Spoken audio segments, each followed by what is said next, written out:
യേശുവിൽ സ്നേഹമുള്ളവരെ, വിശുദ്ധ യോഹന്നാൻ്റെ സുവിശേഷത്തിൽ 21-ാമത്തെ അധ്യായത്തിൽ 1-ാമത്തെ വചനം ഇങ്ങനെ പറയും: യേശു തിബേരിയാസ് കടൽ തീരത്ത് വെച്ച് ശിഷ്യന്മാർക്ക് വീണ്ടും വെളിപ്പെടുത്തി. തിബേരിയാസ് കടൽ തീരം നമുക്ക് വളരെ പരിചയമുള്ള സ്ഥലമാണ്. ഈശോ തൻ്റെ പരസ്യജീവിതമൊക്കെ ആരംഭിക്കുമ്പോൾ ശിഷ്യന്മാരെ വിളിക്കുന്നത് ഈ തിബേരിയാസ് കടൽ തീരത്ത് വെച്ച് തന്നെയാണ്. പത്രോസും കൂട്ടരൊക്കെ വല നന്നാക്കിക്കൊണ്ടിരിക്കുമ്പം ഈശോ അവിടെ വരികയാണ്.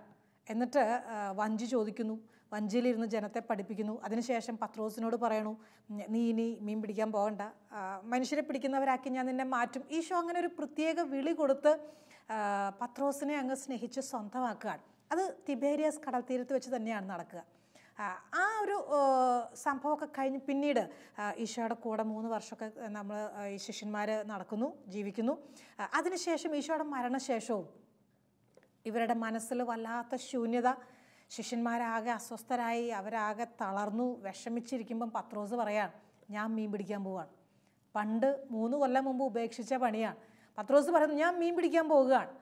ഉടനെ ബാക്കിയുള്ളവർ പറഞ്ഞത്, ഞങ്ങളും വരുന്നുണ്ട് കൂടെ, നീ ഒറ്റയ്ക്ക് പോകണ്ട, ഞങ്ങളും വരികയാണ് കൂടെ. അങ്ങനെ അവരെല്ലാവരും കൂടെ മീൻ പിടിക്കാൻ പോകുന്നു. രാത്രി മുഴുവൻ അധ്വാനിച്ചു, ഒന്നുപോലും കിട്ടിയില്ല. സങ്കടപ്പെട്ട് ഇരിക്കുന്നൊരു സമയം. ആ ഒരു സമയത്താണ് ഈശോ വീണ്ടും ഈ തിബേരിയാസ് കടൽ തീരത്തേക്ക് ഈ സഹോദരങ്ങളുടെ അരികിലേക്ക് വരിക. ഇവരറിയുന്നില്ല ഈശോ ആണെന്ന്, ഇവർക്ക് ആർക്കും മനസ്സിലാകുന്നില്ല. ഇവർ രാത്രി മുഴുവൻ കഷ്ടപ്പെട്ട് അധ്വാനിക്കുന്നുണ്ട്. ഇവരുടെ മുഴുവൻ എനർജി എടുക്കുന്നുണ്ട്, ഇവരുടെ മുഴുവൻ അറിവെടുക്കുന്നുണ്ട്, കഴിവെടുക്കുന്നുണ്ട്. പക്ഷേ മുഴുവനും പാഴ്വേലയായിട്ട് മാറുകയാണ്. ഒന്നുപോലും കിട്ടുന്നില്ല. പാവങ്ങൾ കഷ്ടപ്പെടുന്നുണ്ട്, കണ്ണ് നിറയുന്നുണ്ട്. ആരോട് പറയാൻ, ആരും കേൾക്കാനും ഇല്ല. സങ്കടപ്പെട്ട് നിൽക്കുകയാണ്. ഈ സമയത്താണ് ഈശോ അവരുടെ അരികിലേക്ക് ഇവരെ ആശ്വസിപ്പിക്കാൻ വരിക. നിന്റെ പരാജയങ്ങളിൽ നിന്നെ കാത്തു നിൽക്കുന്ന ഒരു യേശുവിനെ, തിബേരിയാസ് കടൽ തീരത്ത് വെച്ച് കണ്ട ക്രിസ്തുവിനെ നിന്റെ ജീവിതത്തിൽ നിനക്ക് കാണാൻ പറ്റും. നീ എപ്പോൾ പരാജിതനാണ് എന്ന് നീ പറയുന്നുവോ ആ സമയം ഉറപ്പ് ഈശോ നിന്നെ കാത്തിരിക്കുന്നുണ്ട്. നീ എപ്പോൾ പരാജയം ഏറ്റുവാങ്ങുന്നു എന്ന് പറഞ്ഞ് ഞാൻ തോറ്റു, ഇനി നാണം കെട്ടു, ഇനി മുന്നോട്ട് പോകാൻ പറ്റില്ല എന്ന് നീ എപ്പോൾ പറയുന്നുവോ അന്നേരം നിന്റെ മുഖം ഉയർത്തിയിട്ട് നീ ഒന്ന് നോക്കിയാൽ ഇതാ തീരത്ത്, തിബേരിയാസ് കടൽ തീരത്ത് വന്നു നിന്ന് അതേ ഈശോ നിന്റെ ജീവിതത്തിൻ്റെ തീരത്ത് വന്ന് നിൽക്കുകയാണ് നിന്നെ കാണാൻ. എന്തിനാണെന്നറിയോ? നിന്നെ ഒന്ന് ഉയർത്താൻ, നിന്നെ ഒന്ന് ബലപ്പെടുത്താൻ, നിന്നെ ഒന്ന് ശക്തിപ്പെടുത്താൻ. നിൻ്റെ പരാജയത്തിൻ്റെ അവസ്ഥയിൽ ഈശോ വരികയാണ്. സത്യം പറഞ്ഞാൽ നമ്മുടെ ജീവിതത്തിൽ നേട്ടങ്ങളുണ്ടെങ്കിൽ ആൾക്കാർ കൂടെയുണ്ട്, ആരോഗ്യം ഉണ്ടെങ്കിൽ നമ്മളെല്ലാവർക്കും ആവശ്യമുണ്ട്, കഴിവുകളുണ്ടെങ്കിൽ എല്ലാവരും നമ്മുടെ കൂടെ കൈയടിക്കാനും പാട്ട് പാടാനും ഒക്കെ നമ്മുടെ കൂടെ ഉണ്ടാവും. നമുക്ക് എന്തെങ്കിലും ഒരു വിഷമമുണ്ട്, അല്ലെങ്കിൽ ഒരു പരാജയമുണ്ട്, അല്ലെങ്കിൽ ഒരു വേദനയുണ്ട്, സത്യം പറഞ്ഞാൽ ആരും കൂടെ ഉണ്ടാകില്ല എന്ന് മാത്രമല്ല, ഉള്ളവരും കൂടെ പിന്മാറിപ്പോവും. സത്യമല്ലേ? അങ്ങനെയല്ലേ ജീവിതത്തിൽ ഉണ്ടായിട്ടുള്ളത്? ഉള്ളവരും കൂടെ പിന്മാറിപ്പോവും. ഇനി ഇവൻ്റെയൊക്കെ കൂടെ നിന്നിട്ട് ഒരു കാര്യമില്ല, അതുകൊണ്ട് അവർ ഉള്ള നേരത്തെ സ്ഥലം വിട്ടു പോകും. എൻ്റെ പ്രിയമുള്ള സഹോദരങ്ങളെ, ഈശോ അങ്ങനെയല്ല. നീ എപ്പോൾ പരാജിതനാണ്, പരാജയം ഏറ്റുവാങ്ങിയ മോളാണ് എന്ന് നീ മനസ്സിൽ പറയുന്നുവോ ആ സമയം ഈശോ നിന്നെ തേടി വരികയാണ്. എപ്പോഴൊക്കെ, അത് ഏത് രീതിയിലും ആകാം, ഏത് രീതിയിലും. നിൻ്റെ അധ്വാനം മുഴുവനും പരാജയപ്പെട്ടു പോയി, എത്ര ഇൻ്റർവ്യൂ അറ്റൻഡ് ചെയ്തിട്ടും നിനക്ക് രക്ഷപ്പെടാൻ പറ്റുന്നില്ല, എത്ര പരിശ്രമിച്ചിട്ടും നിനക്ക് നീ വിചാരിക്കുന്ന ഒരു മേഖലയിൽ അങ്ങ് മുന്നോട്ട് പോകാൻ പറ്റുന്നില്ല. മക്കളുടെ കാര്യമാണെങ്കിൽ അങ്ങനെ, ജീവിത പങ്കാളിയുടെ കാര്യമാണെങ്കിൽ അതെന്നും വേദന തന്നെ, പരാജയം മാത്രം, കുഞ്ഞുനാൾ തൊട്ട് കണ്ണുനീര് മാത്രം, പരാജയം മാത്രം, വിജയം എന്തെന്ന് ഞാൻ അനുഭവിച്ചിട്ടില്ല, അങ്ങനെയാണ് നിൻ്റെ മനസ്സ് പറയണതെങ്കിൽ ഉറപ്പിച്ചോ, നിൻ്റെ ഈശോ നിന്നെ കാത്തു നിൽപ്പുണ്ട്. ഈ ശിഷ്യന്മാർ അങ്ങനെയുള്ളൊരു അനുഭവത്തിലാണ്. അവർ ഒരു മീൻ പോലും കിട്ടാതെ നിരാശരായിട്ടിരിക്കുമ്പോൾ അവരുടെ പരാജയം, അവരുടെ നിരാശ, അവരുടെ ഫലശൂന്യത, ഈ അവസ്ഥയിലാണ് ഈശോ വന്നിട്ട് അവരെ പ്രത്യാശ കൊണ്ട് നിറയ്ക്കാൻ, അവർക്ക് വിജയം കൊടുക്കാൻ, അവർക്ക് സമൃദ്ധി കൊടുക്കാൻ ഈശോ ആഗ്രഹിക്കുകയാണ്. ഈശോ ചോദിക്കുന്നു, കുഞ്ഞുങ്ങളെ മീൻ വല്ലതും കിട്ടിയോ? കുഞ്ഞെന്നാണ് വിളിക്കണത്. ആ സമയത്തൊക്കെ അങ്ങനെ ഒരു വിളി വലിയ പ്രാധാന്യം അർഹിക്കുന്നൊരു വിളിയാണ്.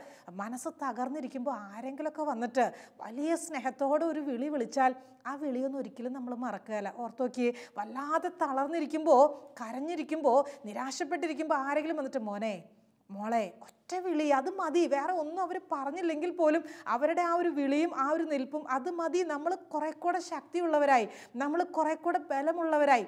ഈശോ വിളിക്കുകയാണ്, കുഞ്ഞുങ്ങളെ, ഉറക്ക വിളിക്കുകയാണ്. എന്നിട്ടോ, മീൻ വല്ലതും കിട്ടിയോ? എന്തെങ്കിലും കിട്ടിയോ? ഈശോയ്ക്ക് അറിയാം ഒന്നും കിട്ടിയിട്ടില്ല എന്ന്. എന്നാലും ഈശോ ചോദിക്കുകയാണ്, നിങ്ങൾക്ക് വല്ലതും കിട്ടിയോ? ഇവരുടനെ പറഞ്ഞു, ഇല്ലായേ, ഒന്നും കിട്ടിയില്ല. ഈശോ എന്ന് അറിഞ്ഞിട്ടല്ല, അങ്ങ് വിളിച്ച് പറയാണ്. ഉടനെ പറഞ്ഞു, വലത്തുവശത്ത് വലയിട്.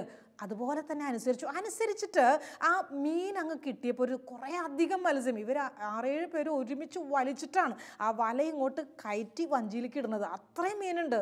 ഇവരും കൂടെ അങ്ങ് മറിഞ്ഞ് വീഴുമെന്നൊക്കെ പേടിച്ചു പോയി. അത്രയും മത്സ്യത്തിൻ്റെ ആധിക്യം ഉണ്ടായിരുന്നു.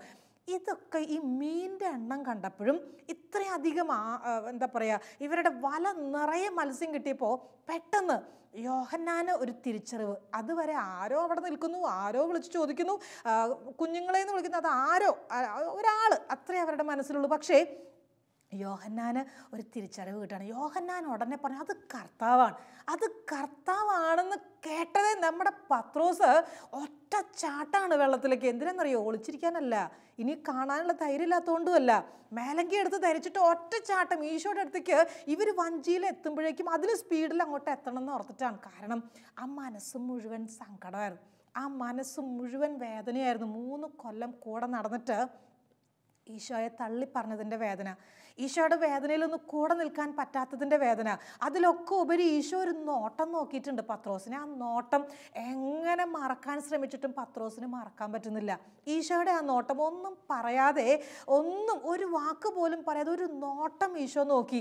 ആ നോട്ടത്തിൽ പത്രോസ് കരയാൻ ആരംഭിച്ചതാണ്. അന്ന് തുടങ്ങിയ കരച്ചിലും അതുവരെയും തീർന്നിട്ടില്ലായിരുന്നു. പത്രോസിൻ്റെ കണ്ണിൽ നിന്ന് ഈശോയെ ഓർക്കുക, നോട്ടം ഓർക്കുക, അങ്ങ് കരയുക, അതായിരുന്നു പത്രോസ്. ഈ പത്രോസ് മേലങ്കി ധരിച്ചിട്ട് വെള്ളത്തിലേക്ക് ഒരു ചാട്ടാണ്. പത്രോസ് അങ്ങ് നീന്താണ് ഹൈ സ്പീഡിൽ.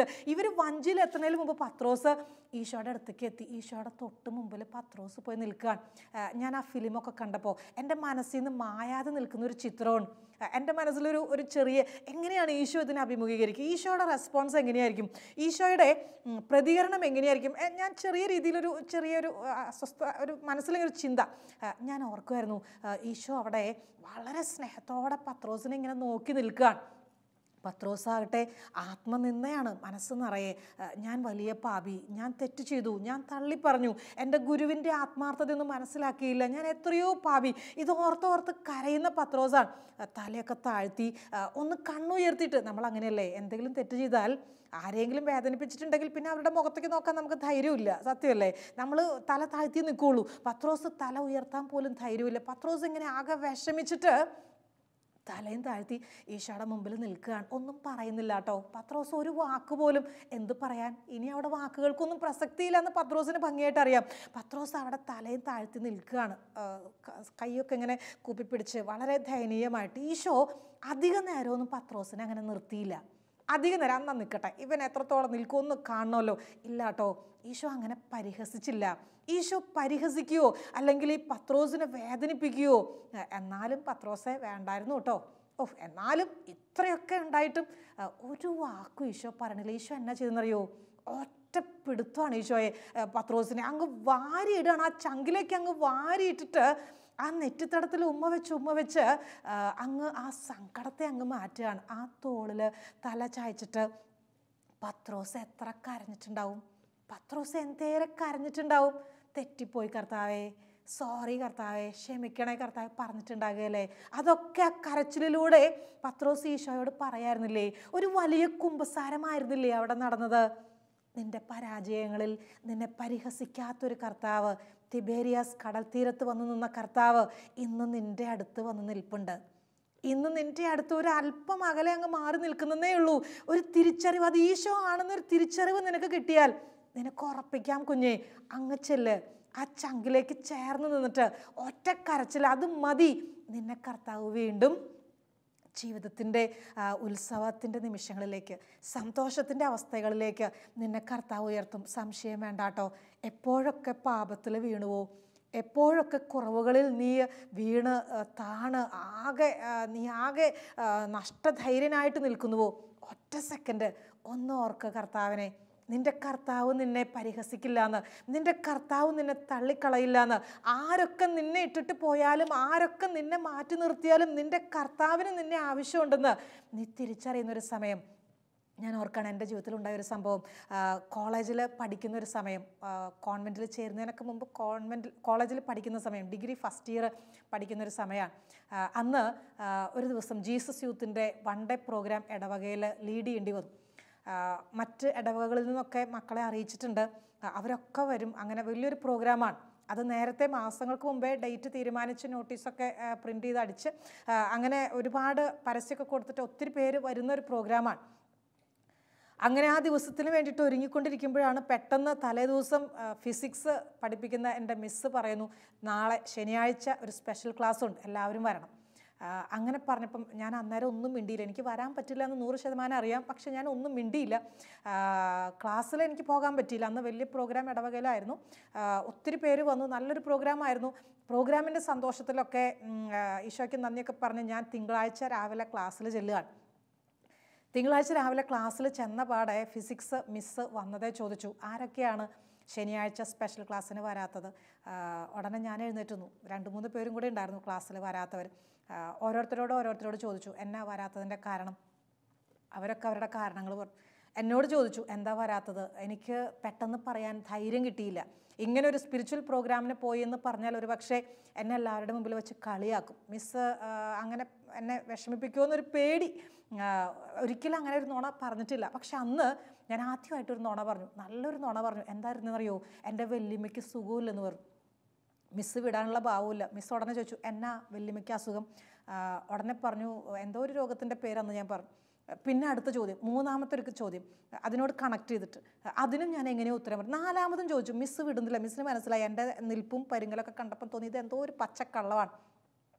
3 നുണ പറഞ്ഞു. 4-മത്തെ നുണ പറയാൻ പറ്റിയില്ല. ഞാൻ ഒറ്റ കരച്ചിൽ കരഞ്ഞു നടന്നിട്ട് ഞാൻ ഇന്നും ഓർക്കുന്നു. ക്ലാസ്സിൽ പിള്ളേരൊക്കെ എന്നെ ഇങ്ങനെ എന്തോ ഒരു നോക്കുന്ന പോലെ അതൊന്നും എനിക്ക് വിഷയം. ഞാൻ ഇന്ന് കരയാൻ.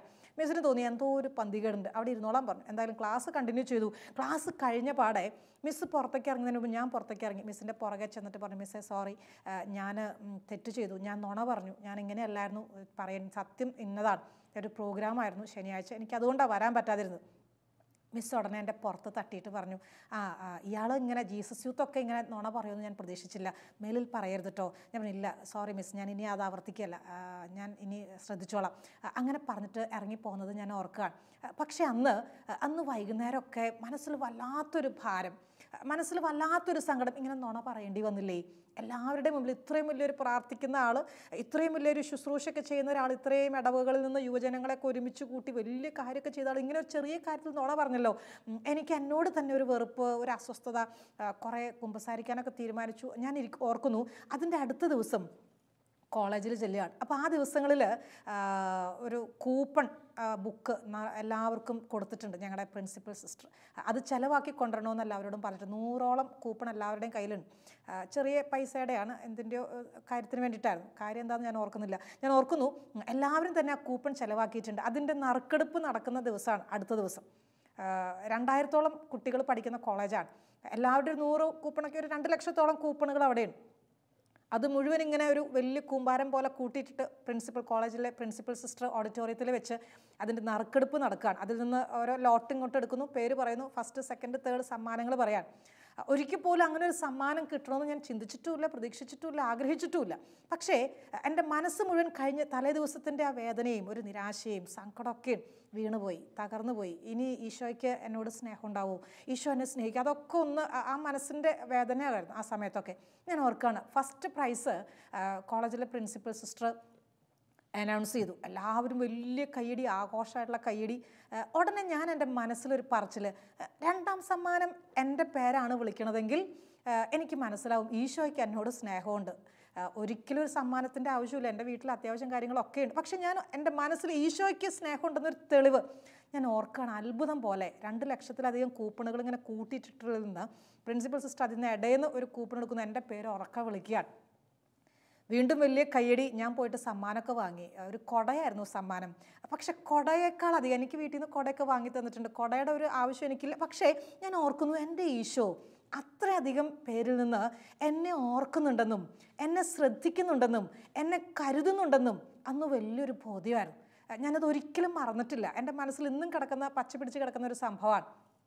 പിന്നീടും പല പ്രാവശ്യം ഇതുപോലെ സമ്മാനങ്ങളൊക്കെ കിട്ടിയിട്ടുണ്ടെങ്കിലും വേദനയുടെ സമയത്ത്, പരാജയത്തിൻ്റെ സമയത്ത് ഈശോ കാണുന്നുണ്ടെന്നും ഈശോയ്ക്ക് അറിയാമെന്നും ഈശോ എന്നെ മാനിക്കുന്നുണ്ടെന്നും ഈശോ എന്നെ തള്ളിക്കളയില്ല എന്നും വലിയൊരു ബോധ്യം കിട്ടിയ ഒരു സാഹചര്യമായിരുന്നത്. എൻ്റെ പ്രിയമുള്ള സഹോദരങ്ങളെ, വേദനയുടെ സമയത്ത് ആരുമില്ലെങ്കിലും, നിൻ്റെ കൂടെ നിൽക്കേണ്ടവർ പോലും കുത്തിപ്പറഞ്ഞ് നിന്നെ വേദനിപ്പിക്കുകയാണെങ്കിലും, നിൻ്റെ ഒപ്പം നിന്നിട്ട് ഒരു സപ്പോർട്ട് നിനക്ക് തരേണ്ടതിന് പകരം, നിനക്കൊരു ആശ്വാസം തരേണ്ടതിന് പകരം നിൻ്റെ അടുത്തുനിന്ന് മാറിപ്പോയി അവർ നിന്നെ പരിഹസിക്കുന്നു എങ്കിലും നിൻ്റെ കർത്താവ് നിൻ്റെ കൂടെയുണ്ട്. നിൻ്റെ കർത്താവ് കാത്തിരിക്കും ആ തീരത്ത്. എപ്പോഴാണ് വരണത്, എപ്പോഴാണ് വിളിക്കണത്? ഒരു തിരിച്ചറിവാണ് നിനക്ക് വേണ്ടത്. ആരോ തിരുത്തിരിക്കണു എന്നുള്ള അറിവല്ല, മറിച്ച് അതൊരു തിരിച്ചറിവ്. ഈശോയാണിത്. ഈശോ ആണ് സംസാരിക്കുക. ചില വ്യക്തികളിലൂടെ ആകാം ഈശോ സംസാരിക്കുക, ചില വാക്കുകളിലൂടെ ആവും, ചില വാക്കുകളിലൂടെ ആവും ഈശോ സംസാരിക്കുക, ചില സംഭവങ്ങളിലൂടെ ആയിരിക്കും ഈശോ സംസാരിക്കുക. അത് കർത്താവാണ് എന്നൊരു തിരിച്ചറിവുകളാണല്ലോ നമ്മളെ ആത്മീയ കൃപയിൽ വളർത്തുക. ആത്മീയ ജീവിതത്തിൽ മുന്നോട്ട് പോകാൻ ഇങ്ങനെയുള്ള തിരിച്ചറിവുകളാണല്ലോ നമ്മളെ എന്നും ശക്തിപ്പെടുത്തിക്കൊണ്ടിരിക്കുക. എൻ്റെ പ്രിയമുള്ള സഹോദരങ്ങളെ, എത്ര വലിയ ഞെരുക്കമാണെങ്കിലും നിൻ്റെ അധ്വാനത്തെ മാനിക്കുന്നൊരു കർത്താവുണ്ട്. നിൻ്റെ അധ്വാനത്തെ മാനിക്കും. ഈ തിബേരിയസ് കടൽ തീരത്ത് ഈശോ ശിഷ്യന്മാരോട് പറയാൻ, മക്കളെ, ആ പിടിച്ച മീനില്ലേ, കുറച്ച് മീൻ ഇങ്ങോട്ട് കൊണ്ടുപോവാ. അവരുടെ അധ്വാനത്തെ ഈശോ മാനിക്കുകയാണ്. ഈശോയ്ക്ക് മീനിൻ്റെ ആവശ്യമൊന്നുമില്ല. ഈശോയുടെ കയ്യിൽ വേറെ മീനുണ്ടായിരുന്നു, കുറച്ച് മീനൊക്കെ അവിടെ പൊരിച്ച് വെച്ചിട്ടുണ്ട്. എന്നാലും ഈശോ പറയാണ്, നിങ്ങൾ കൊണ്ടുവന്നതിൽ നിന്ന്, ഇപ്പോൾ പിടിച്ചതിൽ നിന്ന് കുറച്ച് കൊണ്ടുപോവാ. അവരുടെ അധ്വാനത്തെ ഈശോ മാനിക്കുകയാണ്. അവരുടെ പരിശ്രമത്തെ ഈശോ മാനിക്കുകയാണ്. പ്രിയമുള്ള സഹോദരങ്ങളെ, ഈശോ അങ്ങനെയാ. നമ്മുടെ എല്ലാ ചെറിയ ജോലി പോലും, ചെറിയൊരു പരിശ്രമം പോലും ഈശോ ശ്രദ്ധിക്കും. ഞാൻ ഓർക്കുന്ന ഒരിക്കലും ഒരു സഹോദരൻ പറഞ്ഞൊരു അനുഭവം.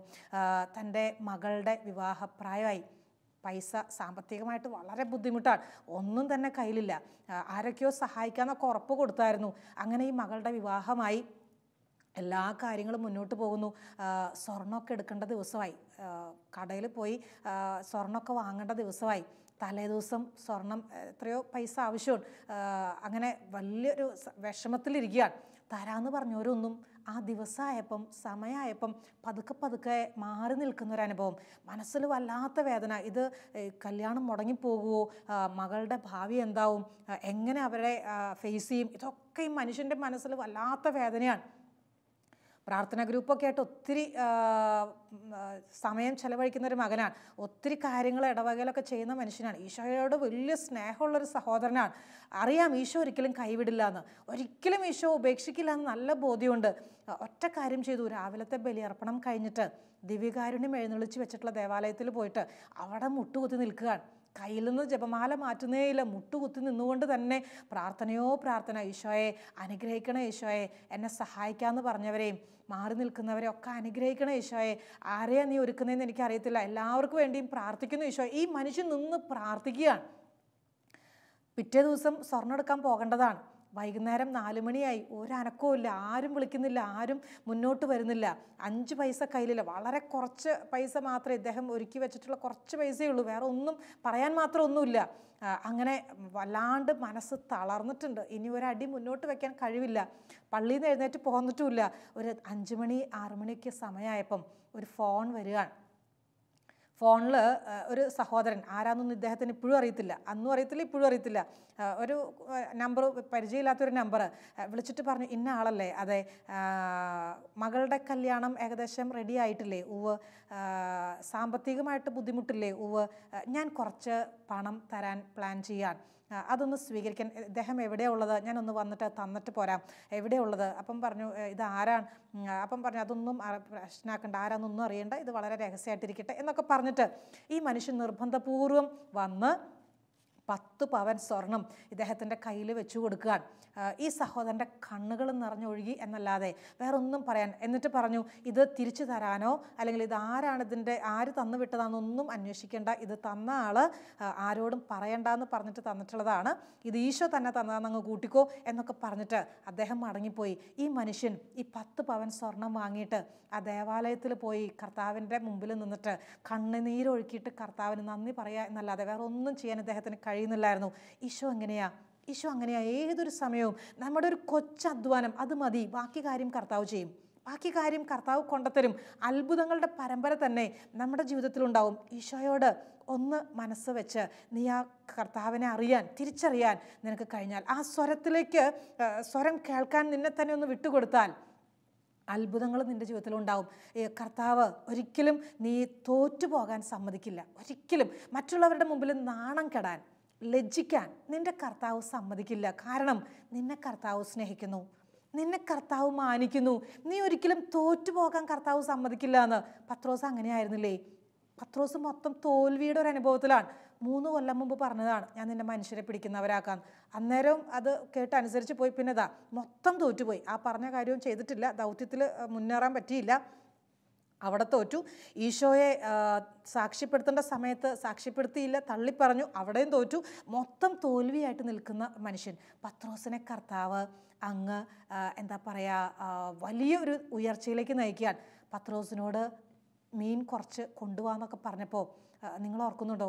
6-7 പേര് കൂടിയിട്ട് ആ വല വലിച്ച് കയറ്റാനൊക്കെ ബുദ്ധിമുട്ടിയ സാഹചര്യത്തിൽ പത്രോസ് പിന്നെ അങ്ങ് ആക്റ്റീവ് ആകുകയാണ്. പത്രോസ് ചാടി എന്നാ പറയുക, വളരെ ഉത്സാഹത്തോടെ പോകുന്നു. മീനെടുക്കുന്നു, പിന്നെ ഇറങ്ങുന്നു. എല്ലാവരുടെ മുമ്പിലും വളരെ സ്മാർട്ടായി. അതുവരെ ഉണ്ടായിരുന്ന നിരാശ മാറി, വളരെ ആക്റ്റീവായി, വളരെ കർമ്മോത്സുകനായി, വളരെ സന്തോഷവാനായി.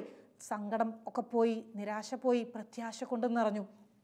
ഈശോ അങ്ങനെയാ നിന്നെ വിജയിപ്പിക്കാൻ, നിന്നെ മുന്നോട്ട് കൊണ്ടുപോകാൻ ഈശോ സഹായിക്കും. എന്തു വലിയ പ്രശ്നമാകട്ടെ, എത്ര വലിയ പ്രശ്നമാകട്ടെ, ഈശോയ്ക്ക് നിൻ്റെ കണ്ണുകൾ തിളക്കമുള്ള കണ്ണുകളായി തന്നെ കാണാൻ ആഗ്രഹിക്കുന്നു. കരയുന്ന കണ്ണുകളല്ല, നീ തളർന്നിരിക്കുന്നത് കാണാനല്ല ഈശോ ആഗ്രഹിക്കുക. നിൻ്റെ കണ്ണുകളിൽ സന്തോഷം നിറയട്ടെ. കുറച്ച് നാൾ മുമ്പ് ഒരു സഹോദരി പ്രാർത്ഥിക്കാൻ വന്നു.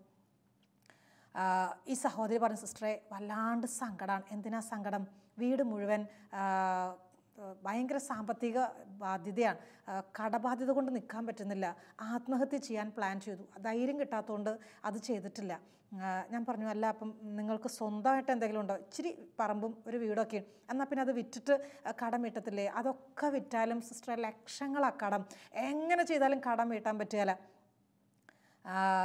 എന്നിട്ട് പറഞ്ഞു, അല്ല വേറൊരു പറമ്പും കൂടി ഉണ്ട്, രണ്ടും കൂടെ നോക്കിയാൽ ചിലപ്പോൾ കടം വീടുമായിരിക്കും സിസ്റ്ററെ. ഞാൻ എന്നാൽ പിന്നെ അത് വിൽക്കാൻ ആഗ്രഹിക്കത്തില്ല, വിറ്റിട്ട് കടം ഒന്ന് വീട്ടത്തില്ലേ? ഉടനെ പറഞ്ഞു, സിസ്റ്ററെ മനസ്സ് വല്ലാണ്ട് നിരാശയിലേക്ക് പോകുന്നു. ഈ വ്യക്തിക്ക് വേണ്ടി പ്രാർത്ഥിച്ചപ്പോൾ കർത്താവ് പറയായിരുന്നു, കടമല്ല ഇവരുടെ പ്രശ്നം, ഇവരുടെ പ്രശ്നം ഇവരുടെ മനസ്സിൽ കിടക്കുന്ന സങ്കടമാണ്. എന്തിനാ സങ്കടം എന്നറിയോ? സഹോദരങ്ങൾ തള്ളിപ്പറഞ്ഞു, ഇവർ പൈസ മുഴുവൻ നശിപ്പിച്ചു, ഇവർ വേണ്ട രീതിയിൽ പൈസ ശ്രദ്ധിച്ചില്ല, താൻ തോന്നിത്തരം നടത്തി, അല്ലെങ്കിൽ ഇഷ്ടമുള്ള പോലെ ചെലവഴിച്ചു, കുറേ അടിച്ചു പൊളിച്ച് നടന്നു, അങ്ങനെയൊക്കെ നഷ്ടപ്പെടുത്തിയതാണ്, സമ്പത്ത് മുഴുവൻ നഷ്ടമാക്കുന്നു, ഇങ്ങനെയൊക്കെ പറഞ്ഞ് സഹോദരങ്ങൾ പോലും തള്ളിപ്പറഞ്ഞത് അത് ക്ഷമിക്കാൻ പറ്റുന്നില്ല, അത് സഹിക്കാൻ പറ്റുന്നില്ല. അത് ഓർത്തിട്ട് വലിയ വേദനയാണ്. സഹോദരങ്ങൾ പോലും മാറിപ്പോയില്ലേ, അവർ പോലും തള്ളിപ്പറഞ്ഞില്ലേ, അവർ പോലും കൂടെ നിന്നില്ലല്ലോ. ഇതാണ് ഈ സഹോദരിയുടെ മനസ്സിൽ വല്ലാണ്ട് വേദന. ഞാൻ പറഞ്ഞു, എൻ്റെ സഹോദരി, മനസ്സിനെ വേദനിപ്പിക്കണത് കടബാധ്യതയേക്കാൾ കൂടുതൽ ഈ സഹോദരങ്ങളുടെ വാക്കുകളാണോ? അതെ സിസ്റ്ററെ, അതാണ്. അപ്പോഴേക്കും ഞാൻ ഓർക്കുകയാണ്, കണ്ണൊക്കെ അങ്ങ് നിറഞ്ഞൊഴുകി, വലിയ സങ്കടം. അവരങ്ങനെ പറഞ്ഞില്ലേ, എന്നാലും അവരങ്ങനെ പെരുമാറിയില്ലേ?